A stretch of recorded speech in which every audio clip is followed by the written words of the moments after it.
So hey everyone, this is Divya and आज हम पढ़ने वाले हैं सिग्निफिकेंट फिगर्स। तो ये वीडियो पूरी देखना क्योंकि मैं लास्ट में ट्रिक भी देने वाली हूँ। लो स्टार्ट करते हैं। तो रूल नंबर 1 कहता है कि जितने भी नॉन जीरो डिजिट्स है ना वो हमेशा सिग्निफिकेंट होते हैं। नॉन सिग्निफिकेंट का मतलब है जीरो के अलावा। Example 23, 4, 5, 6, 7 and all. Rule number 2 के अकॉर्डिंग अगर जीरो दो नॉन जीरो डिजिट्स के बीच में आता है तो वो ही सिग्निफिकेंट होता है। For example 1002, 5108।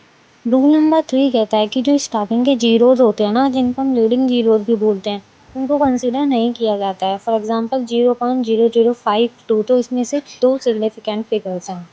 रूल नंबर 4 के अकॉर्डिंग जो लास्ट में जीरोज आते हैं, जिनको हम लोग ट्रेलिंग जीरोज बोलते हैं, वो सिग्निफिकेंट नहीं होते हैं।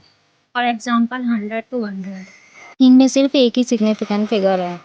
रूल नंबर 5 के अकॉर्डिंग जो ट्रेलिंग जीरोज होते हैं, अगर उनके बाद पॉइंट लग जाए तो उनको भी सिग्निफिकेंट माना जाता है, और अगर पॉइंट के बाद भी जीरोज हैं तो उनको भी माना जाता है। फॉर एग्जांपल 1500.00, तो यहाँ पर 6 सिग्निफिकेंट फिगर्स हैं। रूल नंबर 6 कहता है कि अगर हम किसी ऑब्जेक्ट को काउंट करते हैं तो उसके पास इनफाइनाइट सिग्निफिकेंट फिगर्स होते हैं। For example 6 cat, 5 balls. तो चलो अब समराइज करते हैं। तो रूल नंबर 1 में पढ़ा कि जो भी नॉन जीरो डिजिट्स हैं, रूल नंबर 2 में पढ़ा जो जीरोज हमारे नॉन जीरो डिजिट्स के बीच में आते हैं, स्टार्टिंग के जीरोज को सिग्निफिकेंट नहीं मानते, जो लास्ट में जीरोज आता है उनको भी नहीं मानते, अनटिल अनलेस वहाँ पॉइंट ना लग जाए। ये रीडिंग जीरोज हैं तो इनको तो कंसिडर नहीं करेंगे, लेकिन जो बाद वाले हैं वो किसी नॉन जीरो डिजिट बाद में आ रहे हैं, इसलिए इनको कंसिडर करते हैं।